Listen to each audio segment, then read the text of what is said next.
Mashqlarimiz sizlar uchun manfaatli.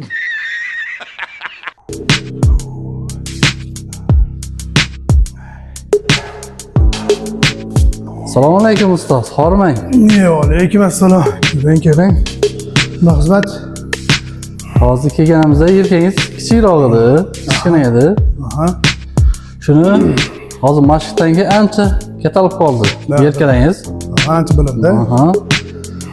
Shuni sababi nimada endi? Shuni bir ko'rsatib bera olasizmi? Albatta. Bismillah. Hop. Buni sababi keladigan bo'lsa, yelkada o'zi asosan 3 ta chashsi bor, to'g'rimi? Aha. Yelkani oldi, o'rtasi, orqa qismi. Aha. Men uchaloviga bittada 3 ta mashq qildim. Aha. Oldiga, o'rtasiga, orqasiga qilganim hisobiga 3 ta mashq o'zida dumalamanga, yelkamni hamma joyini, muskullarini ishlashini hisobiga tezroq ob'em berdi. Ham ko'rinishi ham tezroq katta bo'ldi. Endi shuni bir yangi boshlaganlarga, novichoklarga ko'rsatib bera olasizmi? Bitta anaqani o'zida shtangani o'zida bitta shtangani o'ziga. Bo'ldi.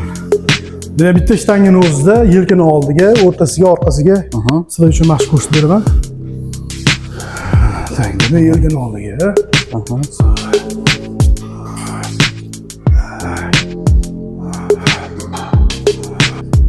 Hop. O birinchisi ketdi, birinchisi.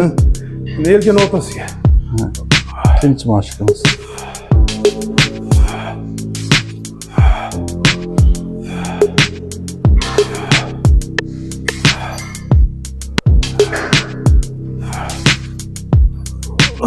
Ana endi uchinchisi yelkani orqasiga. Egilamiz. Yelkani tirsagini yonga qilamiz. Tortamiz. Ko'kragimizga qarab.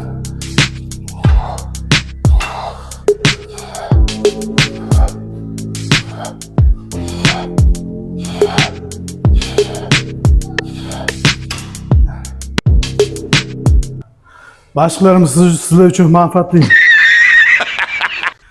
Ko'rsatgan mashqlarimiz sizlar uchun manfaatli bo'ldi deya umidamiz. Agar shunga o'xshash yana qanaqadir savollaringiz bo'lsa, bemalol darsga olishingiz mumkin.